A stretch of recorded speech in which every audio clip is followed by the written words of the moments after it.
Et à tous, je suis ravie d'être là. Merci Jean-Luc pour cette invitation, monsieur le maire, cher Carlos. On m'a demandé de faire une petite introduction à cette première session sur finalement pour moi la question de la réparation de la ville. Alors peut-être avant, je vais vous faire quelques, si j'y arrive, je ne sais pas si ça va apparaître là, voilà. Revenir un petit peu sur quelques fondamentaux, mais qui semblent essentiels à partager. Aujourd'hui, on est face à 3 crises majeures. La crise climatique, que tout le monde connaît, qu'on aborde tous, réchauffement climatique, adaptation, atténuation, la crise de la biodiversité, dont on fait partie, et puis la crise des ressources. Alors sur le climat, on est sur des températures qui commencent finalement à tous nous marquer fortement, 46 degrés dans l'Hérault en 2019, l'été qu'on vient de passer, le réchauffement climatique s'accélère. Vous voyez ici sur le rapport du GIEC la petite figure. Et puis à droite, la question que la résolution de ce problème ne se fera pas en mettant plus de climatisation, puisque la climatisation génère des émissions de gaz à effet de serre elle-même, mais également, il suffit de le savoir, quand vous êtes à côté d'une voiture, vous voyez bien que ça réchauffe l'air extérieur de climatiser à l'intérieur. Donc on a un vrai sujet sur comment on va atténuer et quel finalement système on va prendre. La deuxième crise, c'est cette crise de la biodiversité, avec l'équivalent de 4 à 5 terrains de foot encore artificialisés aujourd'hui toutes les heures en France. Et ce chiffre-là est insupportable à entendre quand on sait tous les efforts qu'on a à faire. Donc on est en fait dans une période qui est coupée en deux entre les bonnes volontés et puis tout ce qui est mis en œuvre au niveau des lois, au niveau des schémas d'acteurs, au niveau des schémas de pensée, au niveau de nos outils même techniques. Et puis la troisième crise, c'est une crise qu'on oublie un petit peu mais que malheureusement l'Ukraine nous rappelle, c'est la question des matériaux. Alors aujourd'hui, on a des difficultés, notamment liées d'abord au confinement qui ont décéléré la production de matériaux, et puis ensuite cette crise ukrainienne où finalement on a une explosion de l'énergie et des questions par exemple sur les menuiseries avec des délais qui deviennent inconsidérables. Et là, sur ce schéma-là, vous voyez finalement la finitude de certaines ressources de la planète, dont certaines sont aujourd'hui fondamentales pour l'acte de construire. Tout ça, ça donne des conséquences sociales, économiques, environnementales.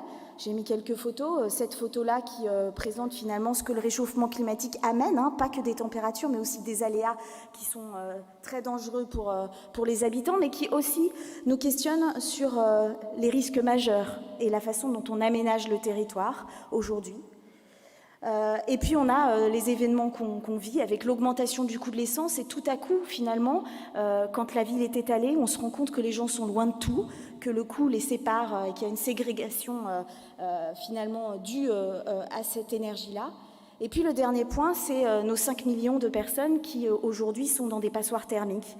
Donc effectivement, on a 12 millions de passoires à revoir, mais 5 millions, c'est une précarité forte. Voilà. Et la société l'entend aujourd'hui. Depuis les Gilets jaunes, on a une forte prise de conscience. Aujourd'hui, quand vous dites qu'il faut limiter l'étalement urbain, quand vous dites on a un problème de matériaux, il faut arrêter de démolir, on commence à sentir dans la société qu'il y a un mouvement qui monte et qui commence à comprendre en fait que les causes et les effets, d'où viennent en fait tous les effets qu'on subit.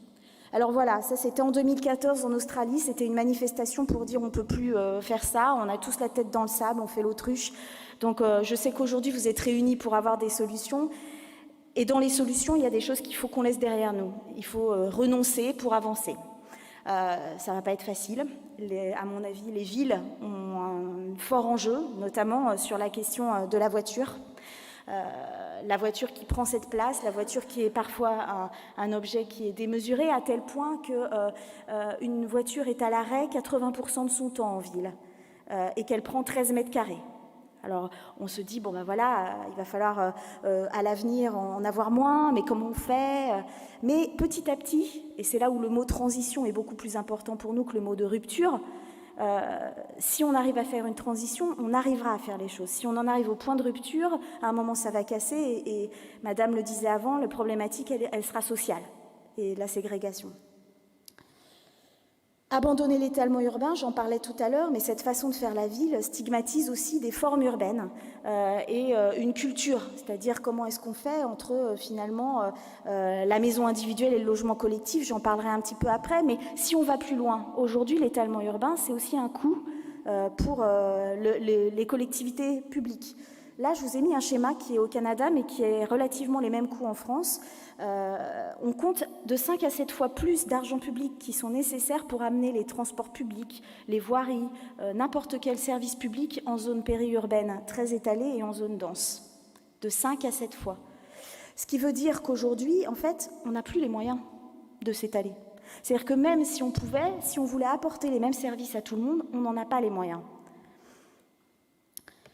Et puis, aujourd'hui, on a 66% des déchets qui proviennent du BTP et des infrastructures en France. C'est un volume énorme. Et comme je vous l'ai montré tout à l'heure, on a cette finitude des ressources, une ressource dont je n'ai pas parlé tout à l'heure, mais qui est le sable, et celle que vous connaissez toutes, l'eau, qui sont deux matières dont on a fortement besoin aujourd'hui dans l'acte de construire. Et la question de la démolition en architecture est un point qui est extrêmement fort, et ça rejoint le numéro de la tribune. Construire, déconstruire. Faut-il encore construire? Peut-on encore démolir? La question se pose pour nous aujourd'hui, surtout qu'on sait qu'un immeuble neuf nécessite 70 fois plus de matériaux et consomme finalement 5 fois plus d'émissions de gaz à effet de serre qu'un immeuble réhabilité. Alors effectivement, aujourd'hui, on a tous en tête le coût que ça peut, on dit tous en fait, ça coûte plus cher. Je vous montrerai un exemple tout à l'heure qui prouve que ce n'est pas toujours le cas. Je vous ai parlé du sable, ce petit graphique-là est assez explicite. Je ne sais pas si vous le voyez bien au fond de la salle, je m'en excuse, mais un chiffre qu'il faut qu'on ait tous en tête, c'est que le sable n'est pas infini. 5% du sable mondial peut être utilisé pour la construction. Le reste du sable ne peut pas. Dubaï n'utilise pas le sable du désert pour construire les tours. Le sable, c'est une matière sédimentaire qui se fabrique avec le temps, avec les millions d'années, avec l'eau. Donc c'est une matière précieuse. Aujourd'hui, il faut 200 tonnes pour faire une maison, il faut 3000 tonnes de sable pour faire un hôpital, il faut 30 000 tonnes de sable pour faire 1 kilomètre d'autoroute. Et la courbe que vous voyez là, c'est l'augmentation en sable de 360% dans le monde en 30 ans. On a un vrai sujet. C'est une matière qui n'est pas renouvelable tout de suite. C'est une matière qui fait que nos plages sont en danger, que la submersion marine est de plus en plus forte et que la biodiversité des fonds marins est aussi en danger. Si je vous parle de tout ça alors que je suis architecte, c'est parce qu'en fait, on est obligé de dézoomer en tant qu'architecte aujourd'hui, parce que notre rôle ne peut pas s'arrêter à être là et à répondre au permis de construire qu'on nous demande. Et on est obligé d'avoir cette dimension dans notre, ce rôle social et de participer à engranger ça et à trouver des solutions. Et justement, ce qui est extrêmement joyeux, c'est que la ville du futur est déjà là. C'est-à-dire que 80% du bâti dont on a besoin en 2050 est déjà entre nos mains. Et c'est ce bâti-là, en fait, qu'il va falloir qu'on réhabilite. Le reste de la ville, en fait, va se construire à 1% par an. Et celui-là, si on le veut, on peut le faire passif, on peut le faire avec des matériaux locaux, on peut le faire au bon endroit, on sait faire, on a les solutions. Le plus important, c'est comment on va réhabiliter le reste. Et là, il y a un vrai enjeu. Pourquoi ? Parce que on a des centres-villes, alors je n'ai pas pris l'exemple précis de Toulouse et je m'en excuse, ou des métropoles, mais on a des centres-villes parfois qui sont désertifiés ou qui ne sont pas habités, ou avec des logements vacants parce qu'on n'a pas su les adapter, parce qu'on n'a pas su répondre aux usages de maintenant en ayant des places de parking à proximité, des appartements pour les familles, de la proximité avec la nature. Et on a dans certaines grandes villes des événements comme ça qui se passent, avec un patrimoine qui s'effondre, parce qu'un patrimoine, s'il n'est pas entretenu, s'il n'est pas habité, il est démoli. Or aujourd'hui, la France, c'est pas simplement le PIB, c'est aussi notre patrimoine bâti, qui est une richesse, Et dans notre combat contre le réchauffement climatique et contre ces autres enjeux, notre patrimoine et sa qualité sont des richesses. Donc on doit réparer. Alors je vous ai mis un exemple. J'ai pris un exemple basique, une ruine en plein milieu de la région Auvergne-Rhône-Alpes, qui était mais vraiment dans un état désastreux. Les élus ne savaient pas quoi en faire. Et l'architecte Boris Boucher a regardé l'équilibre entre est-ce que je dois réhabiliter ou est-ce que je dois démolir et faire du neuf. Vous voyez, il n'a pas tout réhabilité, hein, on voit bien, mais il a su mettre les choses au bon endroit. Aujourd'hui, c'est des logements sociaux, 4 dans la commune. Le coût, le même, entre la démolition, reconstruction et la réhabilitation. La qualité, indescriptible. Le rapport au paysage, indescriptible. Regardez cette baie vitrée, je pense qu'on a tous envie d'avoir un logement avec une qualité spatiale pareille. Un autre exemple, plus métropolitain, qui a été fait par les architectes Lacaton et Vassal et Christophe Hutin, une architecture augmentée. Qu'est-ce qu'on fait de notre patrimoine du XXe siècle? Ce patrimoine qui parfois n'a pas de qualité, parfois en a, parfois on ne les voit pas, parfois ce patrimoine est ordinaire, parfois il a vécu les stigmates de la politique de la ville, il a vécu des choses très difficiles. Aujourd'hui, on a les capacités de le réparer, de le transformer. Ici, cet exemple-là, c'est une barre au milieu du quartier de logements sociaux Bordeaux-Grand Parc, où les architectes, en fait, ont rajouté une peau sur les logements. Et vous voyez, le monsieur, en fait, là, est dans une partie qui n'existait pas avant et qui est devenue un espèce de jardin d'hiver qui profite, en fait, qui lui augmente son espace central dans son logement, mais qui lui donne aussi une ouverture sur le paysage. Je crois qu'il a la plus belle vue de Bordeaux. Alors ça, c'était sur la réhabilitation. Maintenant, un autre pan, l'architecture de circuit court. Alors comment on va réhabiliter? Comment on va construire? Comment faire? Tout à l'heure, vous avez dit, il n'y a pas que le centre urbain, les métropoles, mais finalement, on a un lien, les territoires ont un lien. On parle souvent de biorégion, d'écosystèmes. C'est ça qu'il faut mettre en place. Et aujourd'hui, j'ai pris un autre exemple. On a besoin de cette architecture de circuit court. Pourquoi on utilise ce mot? Pour que tout le monde ait bien cette connexion, un peu comme l'alimentation en circuit court. Pourquoi j'irais chercher mes matériaux en Chine, à l'autre bout du monde? Pourquoi le bois viendrait d'une scierie de Pologne après être passé par la Chine, puis être taillé en France, etc. Pourquoi est-ce que sur ces questions-là, qui en fait émettent énormément de gaz à effet de serre, on ne se pose pas de questions? Cette carte-là, elle est toute simple, hein. C'est un architecte qui l'a fait pendant le confinement sur la région Grand Est. Il a positionné toutes les ressources en matériaux de proximité de chez lui. La pierre, les isolants, le bois, tout. Et en fait, qu'est-ce qui empêcherait un maire aujourd'hui? Qu'est-ce qui empêche un promoteur? Qu'est-ce qui empêche un architecte de partir en fait de ça et de se dire je vais construire avec ce qu'il y a en proximité? C'est faisable, hein, c'est très faisable.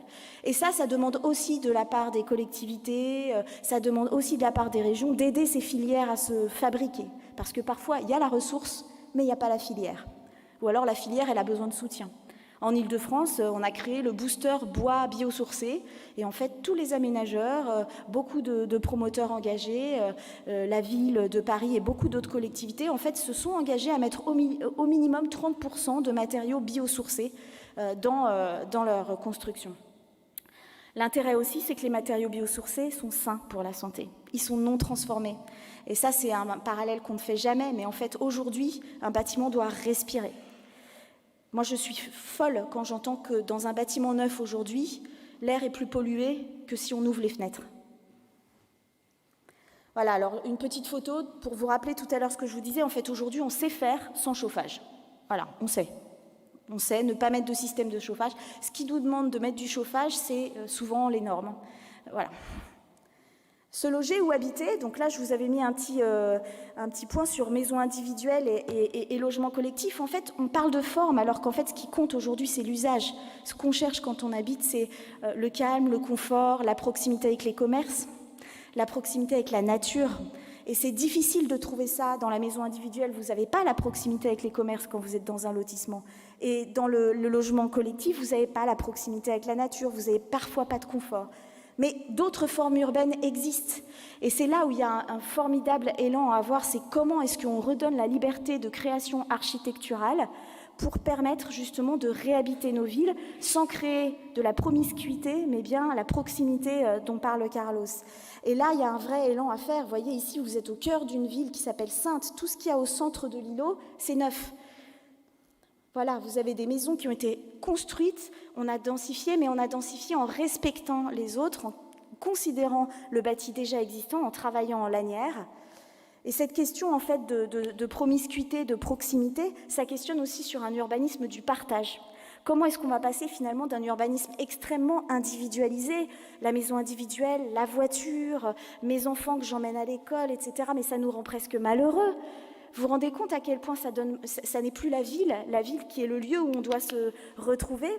Cette image, pour illustrer ça, c'est un bâtiment intergénérationnel où finalement l'espace commun devient finalement le lieu de vie.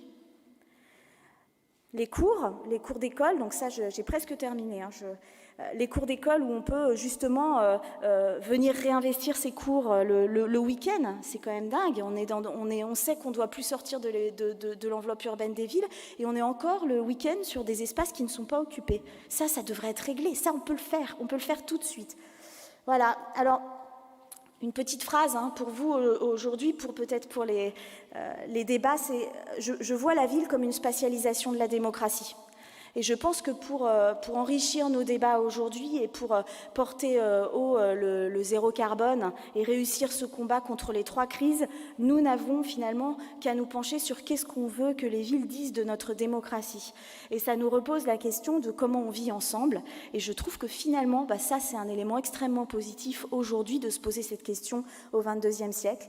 L'Ordre des architectes publie aujourd'hui un plaidoyer, l'architecture comme solution. Vous y trouverez un peu toutes les solutions qu'on propose justement pour accompagner ces solutions. Et puis juste une petite phrase avec ça, c'est que quand on répare la ville, j'espère que c'est comme quand on répare son vélo, on est super content de nous et j'espère qu'on sera super content de nous. Merci. Merci.